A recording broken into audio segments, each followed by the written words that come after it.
El día que cumplí 73 años, mi propio hijo me miró frente a todos.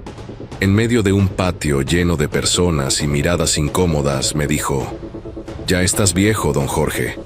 Eres un viejo inútil. Ni siquiera deberías estar aquí». En ese momento nadie abrió la boca. Ninguno de los presentes movió un dedo para detenerlo. Ni mi nuera, ni mis nietos, ni mis otros 2 hijos. Todos permanecieron callados, como si sus palabras fueran una verdad que ya aceptaron hace tiempo, como si yo fuera una carga que estaban obligados a tolerar. Yo tenía todavía en la mano el plato con un pedazo de pastel tibio, uno que yo mismo había comprado el día anterior porque nadie se acordó de traer uno. Y ahí estaba, de pie en el patio de la casa que levanté con mis propias manos agrietadas, sintiendo cómo algo se rompía dentro de mí. Pero al mismo tiempo algo despertaba.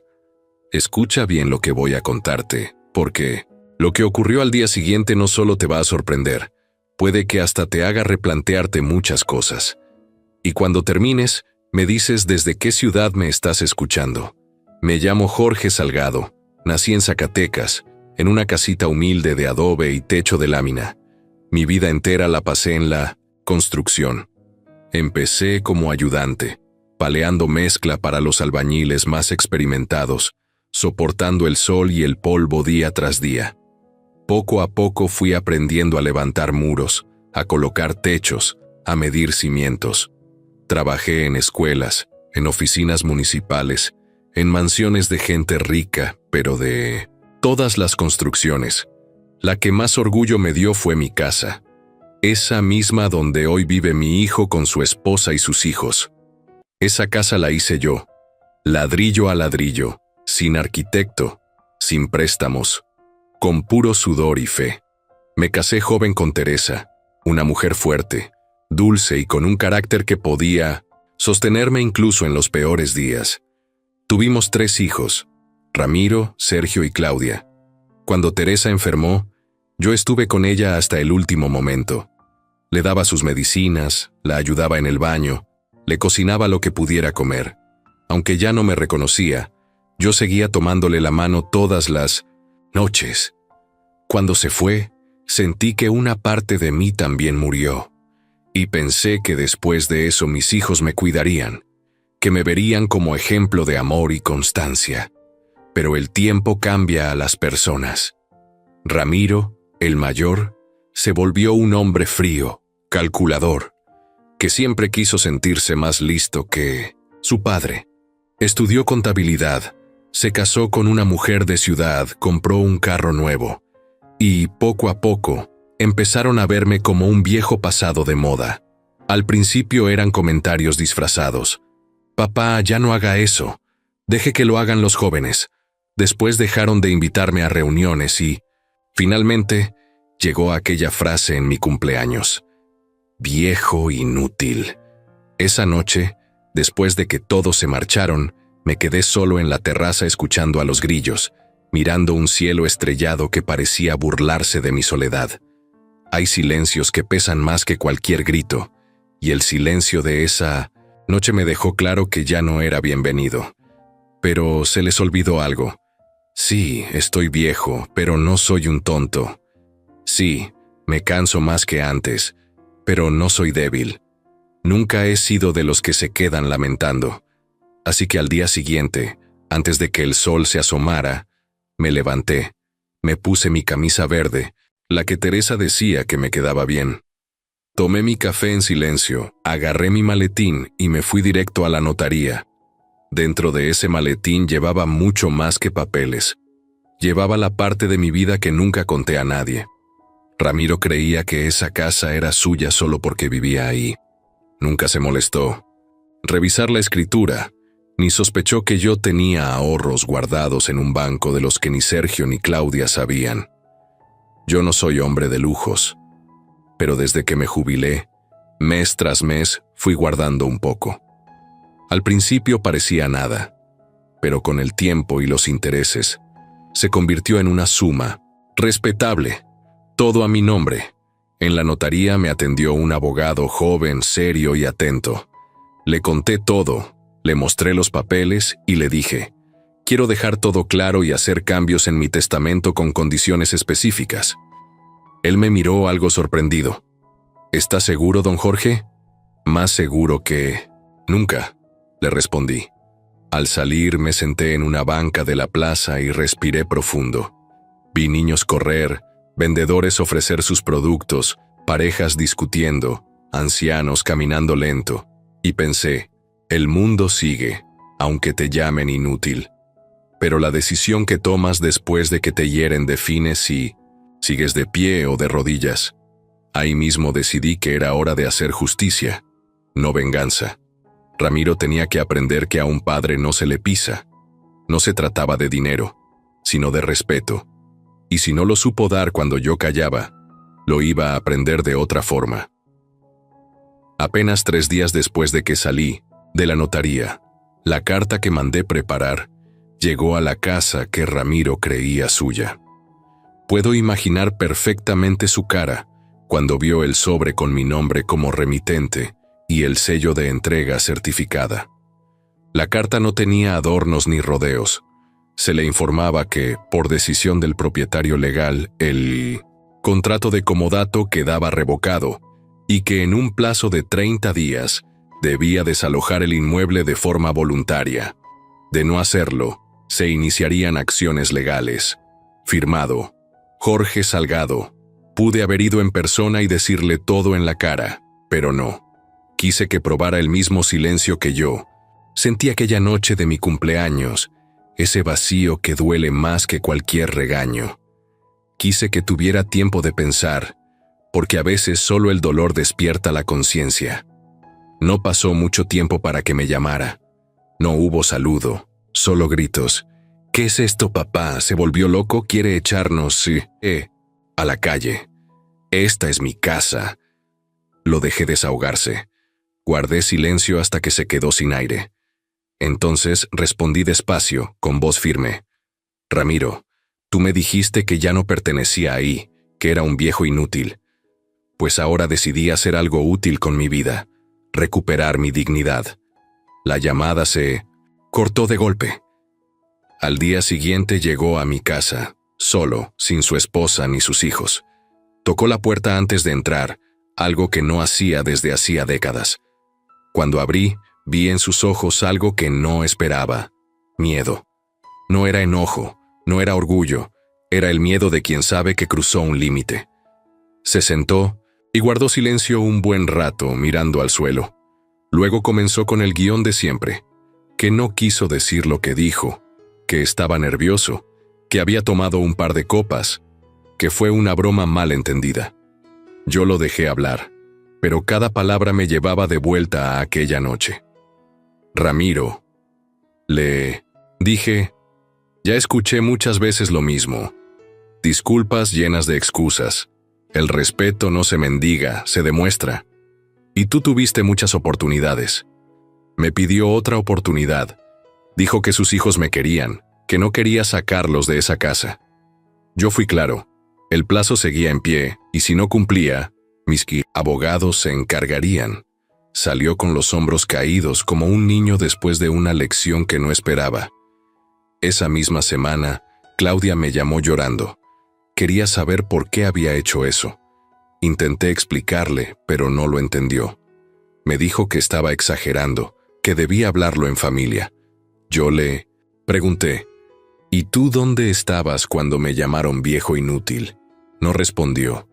La llamada terminó con un «No quiero perderte, papá», y yo contesté. Entonces no me pierdas ahora que decidí no perderme a mí mismo. Con el paso de los días, empecé a dormir tranquilo.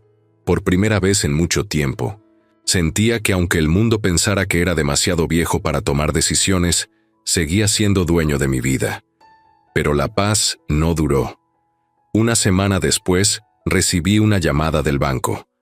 Una empleada muy amable me informó que hubo un intento de acceso inusual a mi cuenta. Alguien había intentado entrar varias veces con mis datos, pero la contraseña fue bloqueada. Le confirmé que no había sido yo y ella.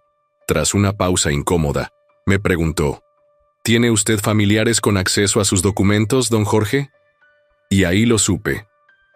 Esa noche, un oficial llegó a mi puerta con una notificación en la mano.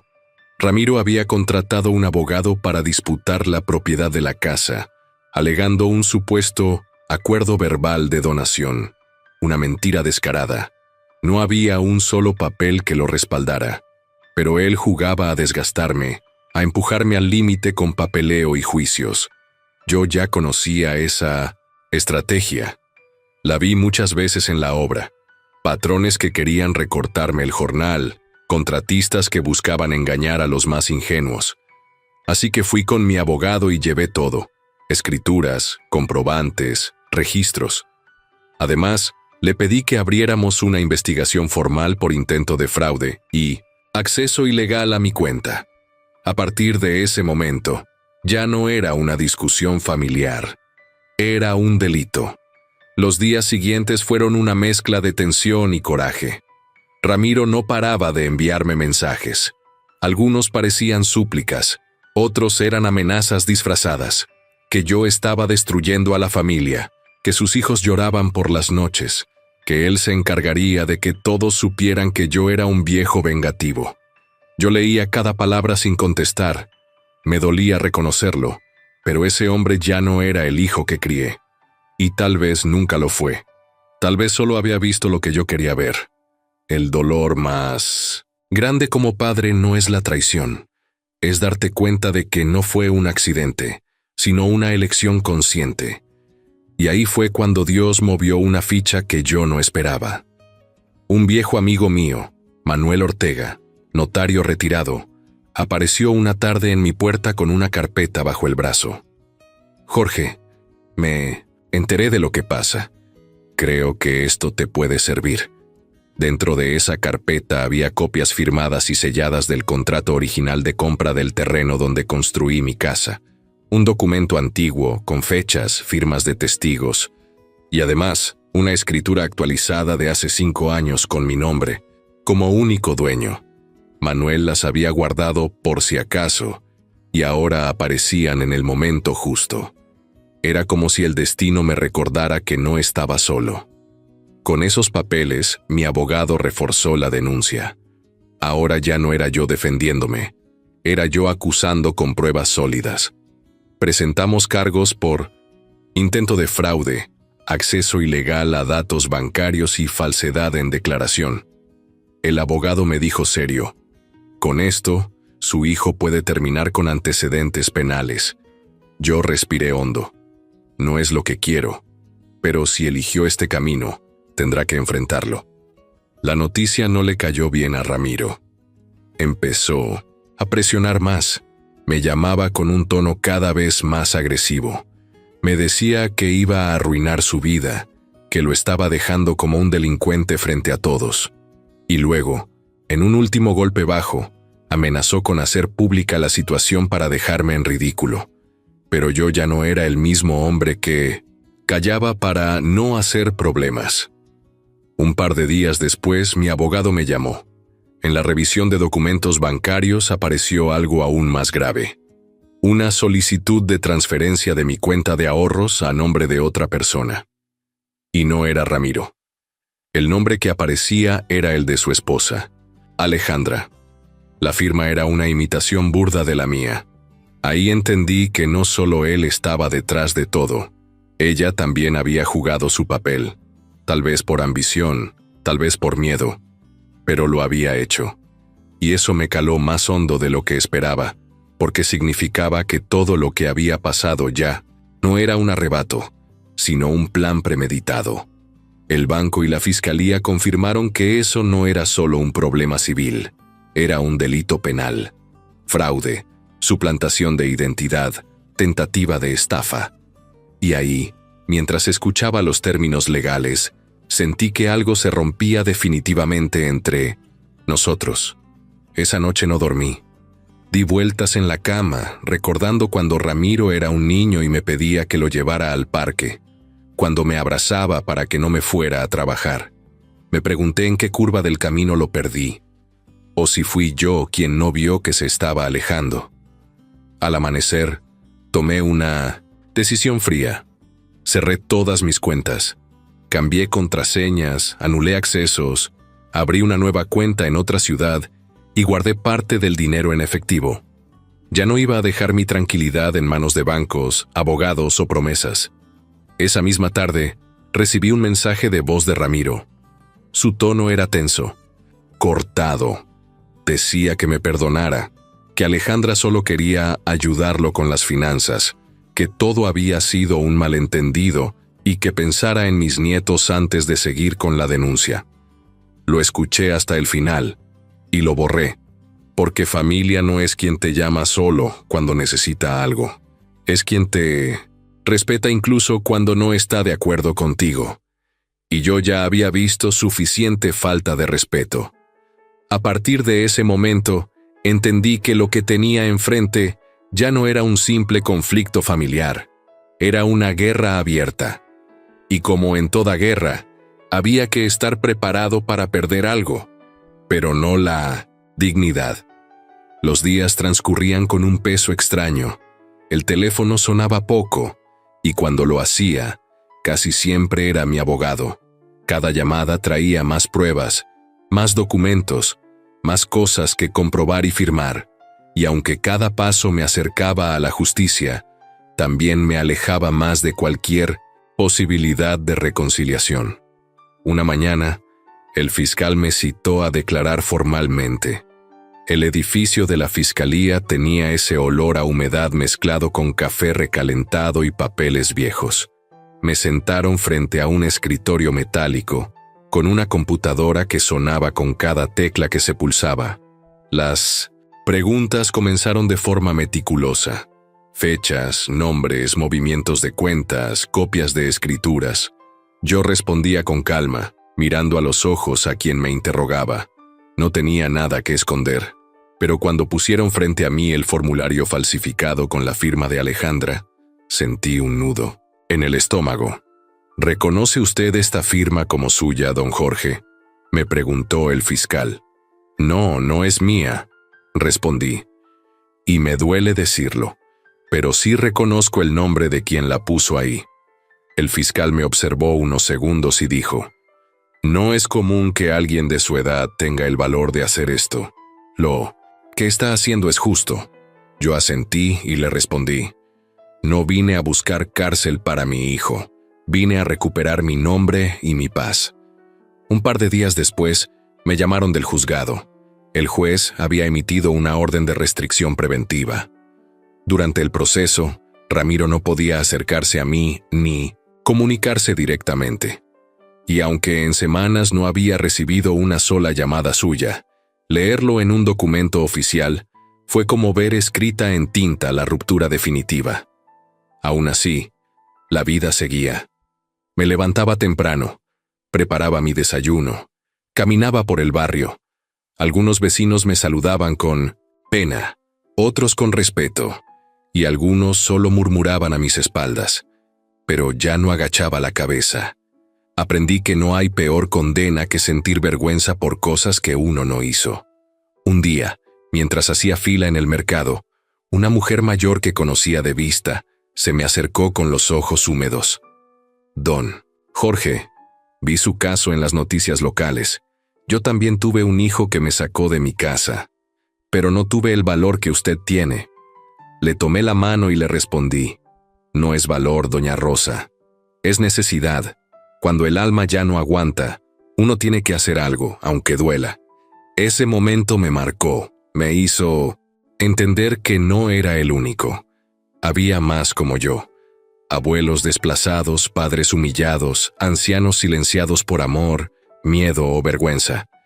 Y decidí que, pasara lo que pasara, no iba a volver a callar.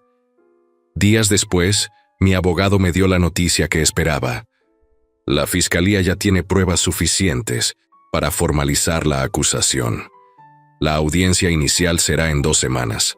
Le pregunté si Ramiro podía ir a prisión y me contestó: es posible, pero eso lo decidirá el juez. Nosotros solo presentamos la verdad. Esa noche dormí poco, no por miedo, sino por la certeza de que lo que empezó como una defensa ahora era una batalla legal completa. Y aunque no quería herir, tampoco iba a ceder. La ciudad seguía con su rutina. Las campanas de la iglesia, los vendedores de pan al amanecer, los autos llenando las calles. Pero yo sabía que en 2 semanas todo iba a cambiar. Y cuando llegó el día de Minutes Interroso, la audiencia, las cosas se pusieron en un punto de no retorno. El día de la audiencia amaneció más frío de lo habitual. No sé si era el clima o la tensión que me recorría el cuerpo, pero al abrir la ventana sentí ese aire que avisa que algo importante va a pasar. Me puse mi mejor camisa, la blanca, de botones que Teresa siempre planchaba con esmero, y me peiné con cuidado. Llegué al tribunal más de media hora antes. No quería entrar corriendo ni dar la impresión de que el tiempo me dominaba. Caminé despacio por el pasillo largo que llevaba a la sala. El sonido de mis pasos resonaba en el piso, de mármol, como si cada uno fuera un recordatorio de que estaba allí para recuperar lo que era mío. Cuando entré, vi que Ramiro ya estaba sentado del otro lado. Traje oscuro, corbata ajustada, mirada perdida. No me miró. Yo tampoco lo busqué. Entre nosotros había una distancia que ni el juez, ni los abogados, ni un fallo podían cerrar. La jueza, una mujer joven de rostro serio, abrió la sesión leyendo el expediente. Intento de fraude, falsificación de firma, suplantación de identidad, uso indebido de documentos bancarios. Cada palabra caía como piedra sobre la sala. Cuando llegó mi turno, me puse de pie.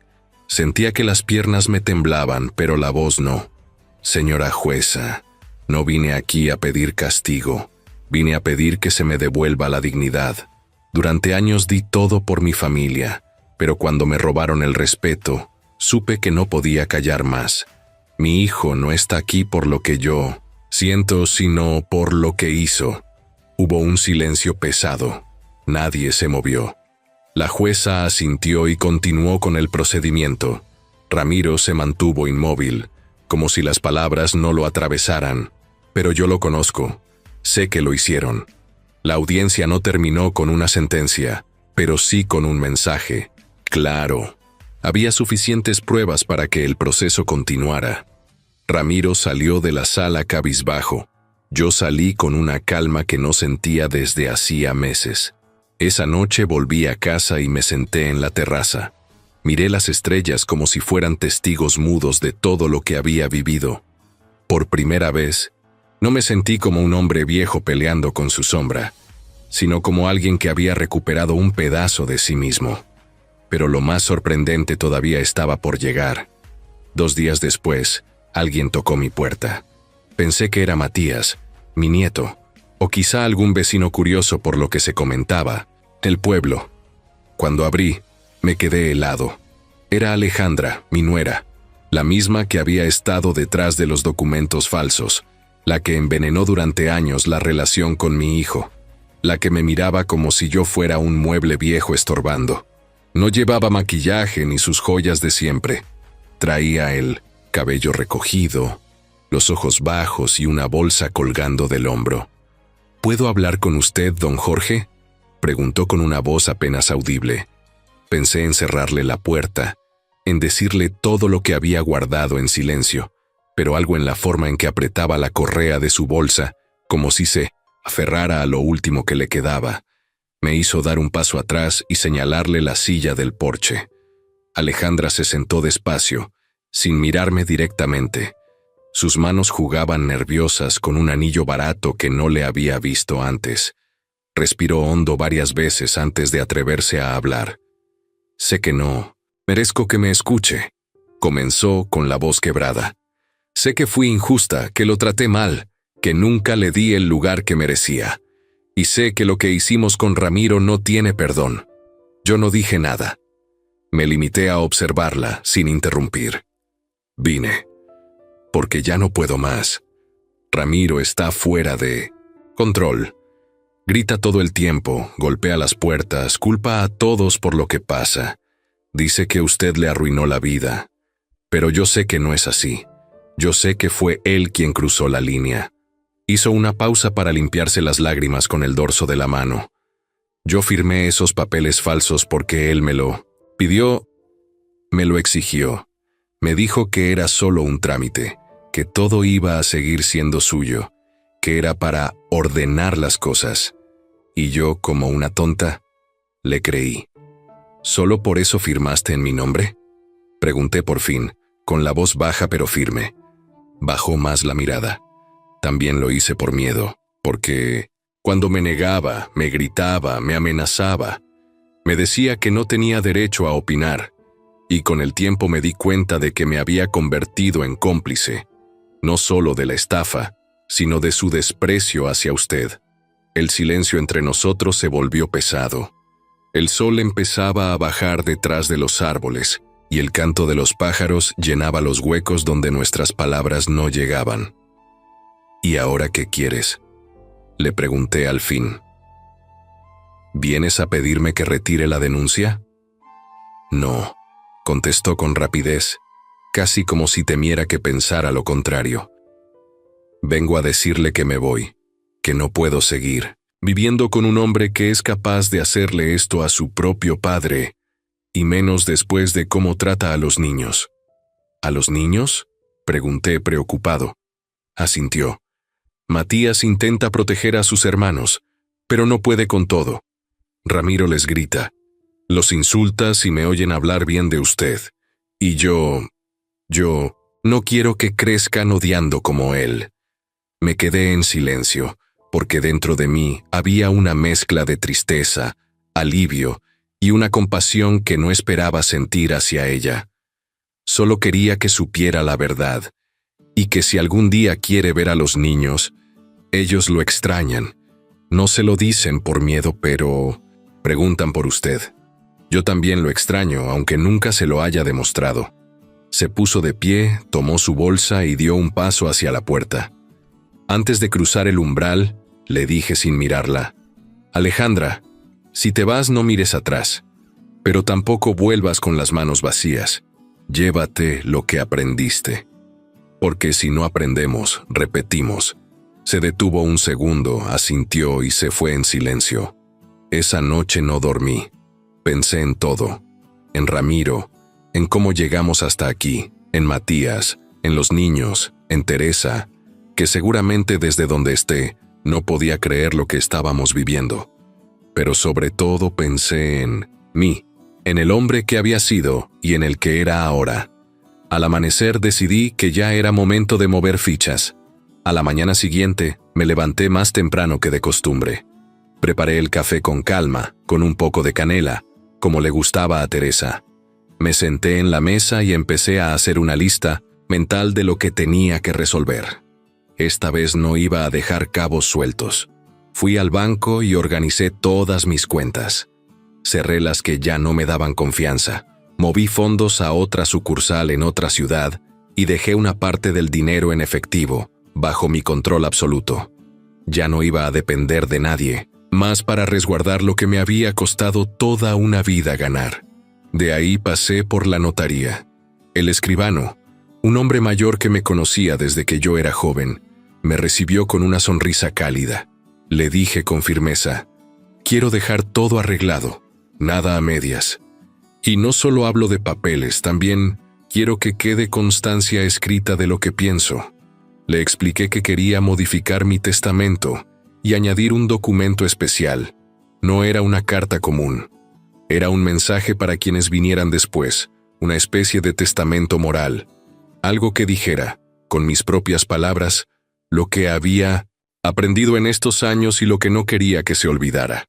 La carta comenzó así. Si estás leyendo esto, probablemente ya sabes lo que pasó. No escribo para acusar ni para exponer a nadie. Escribo para que nunca más un abuelo tenga que callar por miedo, y para que ningún padre se vea obligado a elegir entre el amor y la dignidad. Me traicionó quien más amé, pero no respondí con odio. Respondí con justicia, porque el amor sin respeto es costumbre, y el respeto sin verdad es fachada. A mis nietos les dejo mi nombre limpio, y a quien quiera escucharme, le dejo este mensaje. Nunca es tarde. Para ponerse de pie, nunca. El escribano me escuchaba en silencio. Cuando terminé, me pidió permiso para firmarla también como testigo. Estas palabras no deben guardarse en un cajón, don Jorge, me dijo. Yo asentí, sintiendo que esa firma era más que un trámite. Al salir de la notaría, pasé por la escuela de mis nietos. No entré. Me quedé del otro lado de la calle viéndolos salir con sus mochilas y sus risas tímidas. Matías, como siempre, los esperaba en la esquina. Cuando me vio, cruzó la calle y me abrazó fuerte, sin decir nada al principio. Gracias por todo, abuelo, me dijo al fin. Gracias por no callarte. Por enseñarme que ser hombre no es gritar más fuerte, sino vivir con verdad. En ese momento entendí que a veces, para salvar el futuro, hay que dejar caer el pasado, aunque duela. Pero todavía quedaba algo por resolver. Algo que iba a cerrar el círculo de una forma que Ramiro nunca podría esperar. Esa noche, mientras Matías me ayudaba a regar las plantas del patio, me di cuenta de que la paz que empezaba a sentir no era completa. Había recuperado control sobre mis bienes, había expuesto la verdad, pero todavía quedaba algo pendiente. Dejar claro, de manera irreversible, quién recibiría todo lo que construí en mi vida. Al día siguiente, regresé a la notaría con un sobre cerrado que había guardado por semanas en una caja de madera. El escribano me recibió como la vez anterior, pero esta vez lo miré directo a los ojos y le dije: quiero que este documento se registre de inmediato. No es solo un cambio de testamento, es el cierre de un capítulo. El documento decía, con letras claras y firma firme: cedo mis bienes, mi casa y mis ahorros a la única persona que me demostró respeto incondicional, mi nieto Matías Salgado. Excluyo de esta herencia a mis hijos Ramiro y Claudia por decisión personal e irrevocable, debido a actos y conductas que atentaron contra mi dignidad y mi seguridad. La sangre no define a la familia. La lealtad, sí. Cuando firmé, no me tembló la mano. Sentí un peso enorme liberarse de mis hombros. Ya no había espacio para dudas, ni para chantajes, ni para supuestas reconciliaciones vacías. Esa misma tarde, Matías vino a visitarme sin saber nada aún. Traía pan dulce y jugo, como siempre. Nos sentamos en la mesa del porche y lo miré con seriedad. Hijo, le dije, todo lo que tengo, todo lo que hice, no vale nada si termina en manos de alguien que me pisoteó. Por eso, cuando yo ya no esté, todo será tuyo. Pero más importante que los papeles, te dejo un legado. Nunca agaches la cabeza ante la injusticia, aunque venga de tu propia familia. Matías me abrazó fuerte, y en ese abrazo sentí que toda la lucha valía la pena. No lloró, pero sus ojos estaban rojos. Te prometo que voy a honrarlo, abuelo. Te lo prometo. Esa misma noche, la noticia empezó a correr por el pueblo. Algunos me felicitaban, otros me criticaban. Había quienes me decían que era demasiado duro dejar a un hijo sin herencia. A todos les respondía lo mismo. Quien me dejó fuera de su respeto no puede estar dentro de mis últimas decisiones. No era venganza, era equilibrio. Era cerrar la historia con justicia. Pero Ramiro no tardó en reaccionar, y lo que hizo después fue el movimiento más bajo de toda esta guerra. Faltaban apenas 3 días para la siguiente audiencia, aquella donde se presentarían todas las pruebas bancarias, las periciales de firma, los testimonios del notario y la declaración de Alejandra. Todo estaba en orden. O eso creía yo. Hasta que mi abogado me llamó esa noche con un tono que jamás le había escuchado. Don Jorge, su hijo presentó una contrademanda. Me quedé en silencio, con el teléfono pegado a la oreja. ¿Contrademanda? ¿Por qué? ¿Con qué argumento? Alega que usted está senil, que no tiene la capacidad mental para tomar decisiones legales por sí mismo, que este proceso fue manipulado por terceros y que la denuncia debería anularse, explicó mi abogado con la voz grave.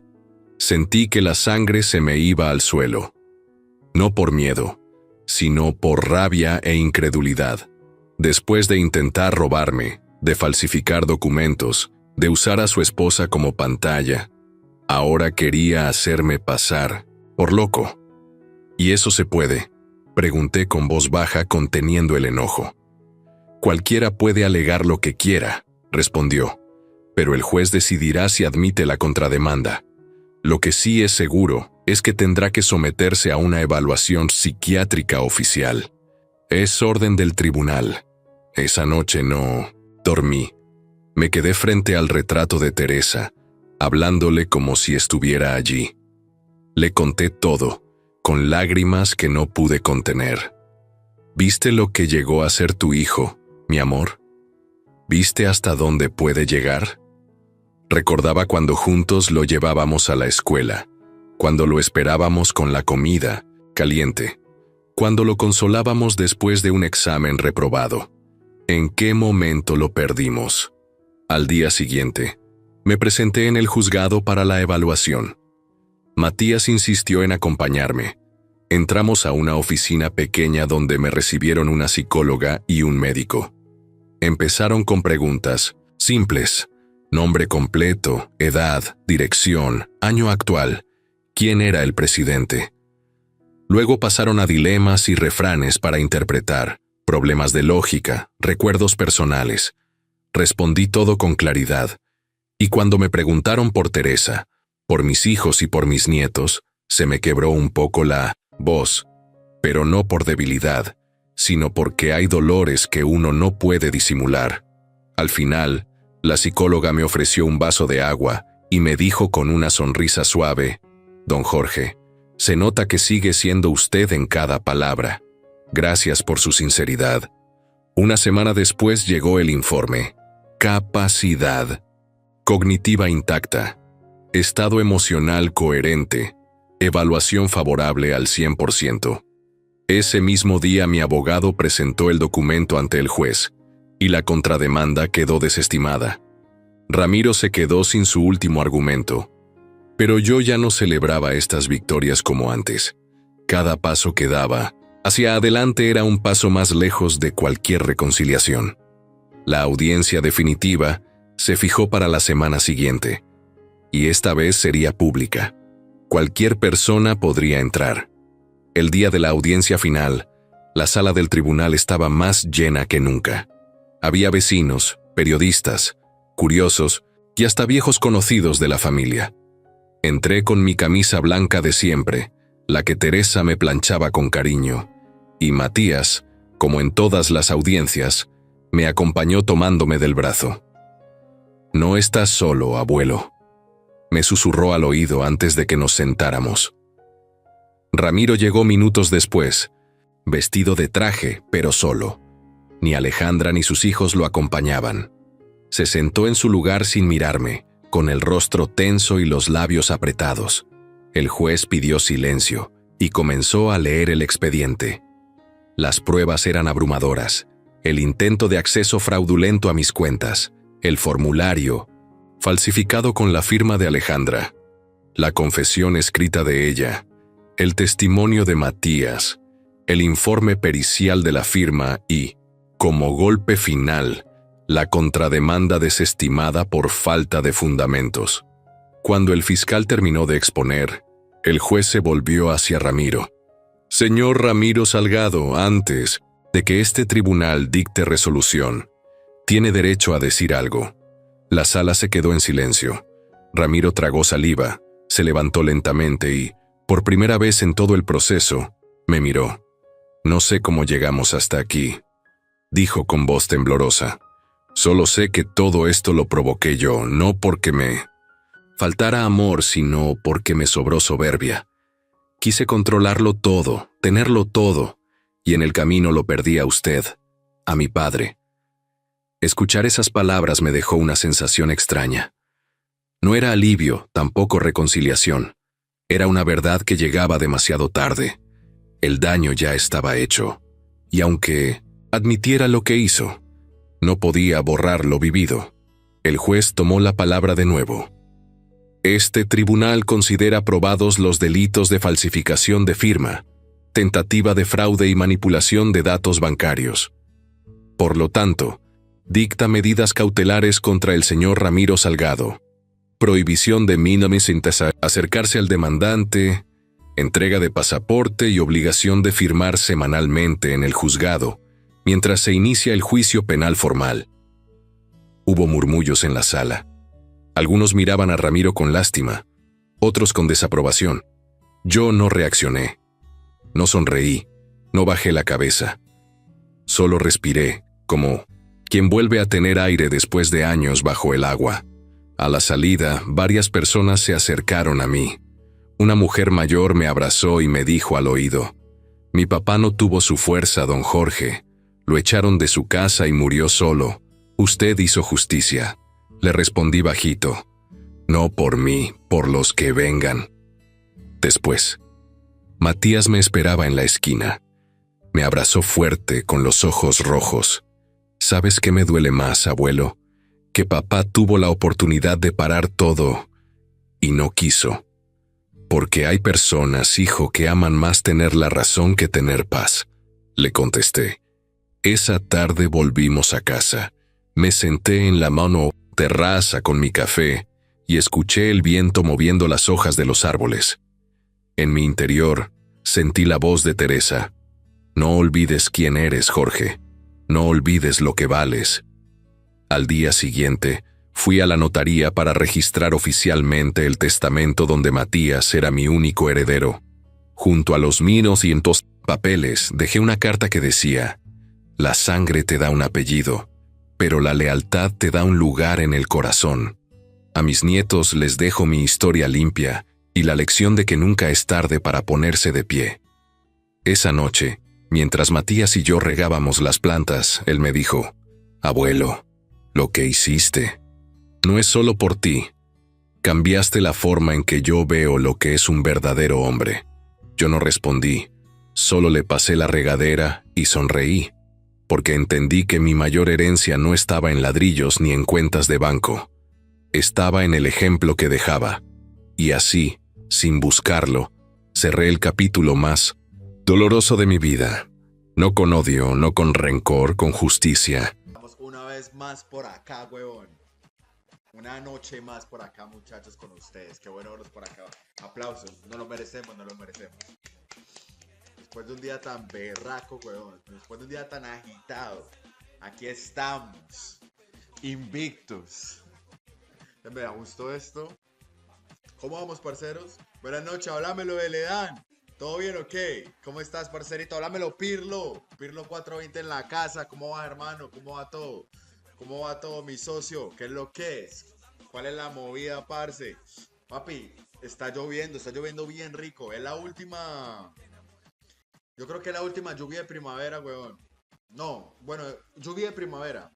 De hecho, principios de lluvia de primavera. Parcero, la verdad que hoy estoy muy bien, weón. A pesar de que casi no cuento la historia hoy, weón. Papi, me parto la cabeza. Literalmente. Papi, estaba moviendo unas cosas, me caí el camión, weón, me di como una vuelta para atrás, papi. Y había una piedrota, marica. Por suerte que la cabeza no me cayó ahí, parce, pero sí me alcancé a doblar ¿cómo se llama eso? El tobillo, marica. Vamos una vez más por acá, huevón.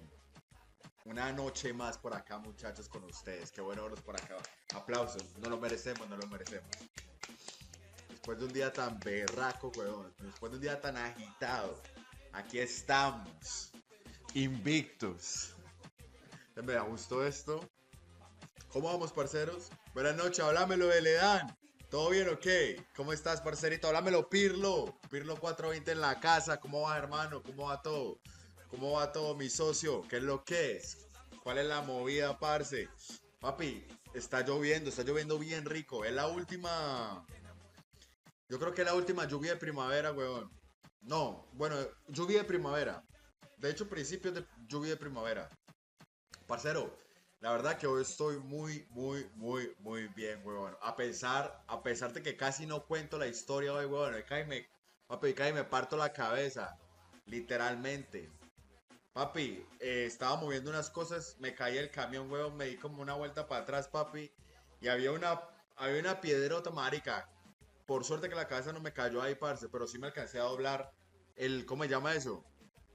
El tobillo, marica. Vamos una vez más por acá, huevón. Una noche más por acá, muchachos, con ustedes. Qué bueno verlos por acá. Aplausos. No lo merecemos, no lo merecemos. Después de un día tan berraco, huevón. Después de un día tan agitado. Aquí estamos. Invictus. Me gustó esto.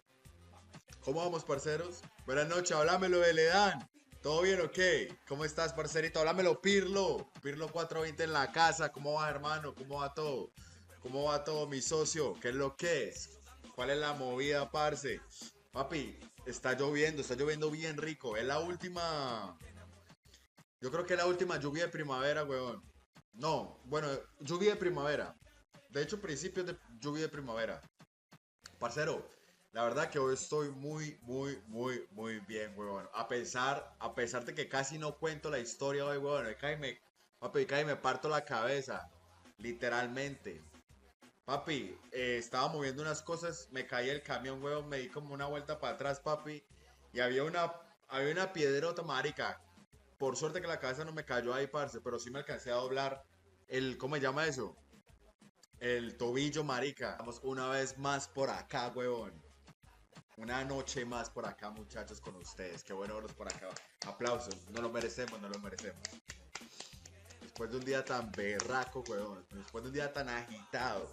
Aquí estamos. Invictus. Me gustó esto. ¿Cómo vamos, parceros? Buenas noches, háblamelo de Ledán. ¿Todo bien o qué? ¿Cómo estás, parcerito? Háblamelo, Pirlo. Pirlo 420 en la casa. ¿Cómo va, hermano? ¿Cómo va todo? ¿Cómo va todo, mi socio? ¿Qué es lo que es? ¿Cuál es la movida, parce? Papi, está lloviendo bien rico. Es la última. Yo creo que es la última lluvia de primavera, weón. No, bueno, lluvia de primavera. De hecho, principios de lluvia de primavera. Parcero, la verdad que hoy estoy muy bien, weón. A pesar de que casi no cuento la historia hoy, weón. Papi, cae me parto la cabeza. Literalmente. Papi, estaba moviendo unas cosas, me caí el camión, weón, me di como una vuelta para atrás, papi. Y había una piedrota, marica. Por suerte que la cabeza no me cayó ahí, parce, pero sí me alcancé a doblar ¿cómo se llama eso? El tobillo, marica. Vamos una vez más por acá, huevón. Una noche más por acá, muchachos, con ustedes. Qué bueno verlos por acá. Aplausos. No lo merecemos, no lo merecemos. Después de un día tan berraco, huevón. Después de un día tan agitado. Aquí estamos. Invictus. Me gustó esto. ¿Cómo vamos, parceros? Buenas noches, háblamelo de Ledán. ¿Todo bien o qué? ¿Cómo estás, parcerito? Háblamelo, Pirlo. Pirlo 420 en la casa. ¿Cómo va, hermano? ¿Cómo va todo? ¿Cómo va todo, mi socio? ¿Qué es lo que es? ¿Cuál es la movida, parce? Papi, está lloviendo bien rico. Es la última. Yo creo que es la última lluvia de primavera, weón. No, bueno, lluvia de primavera. De hecho, principios de lluvia de primavera. Parcero, la verdad que hoy estoy muy bien, huevón. A pesar de que casi no cuento la historia hoy, huevón. Papi, cae me parto la cabeza. Literalmente.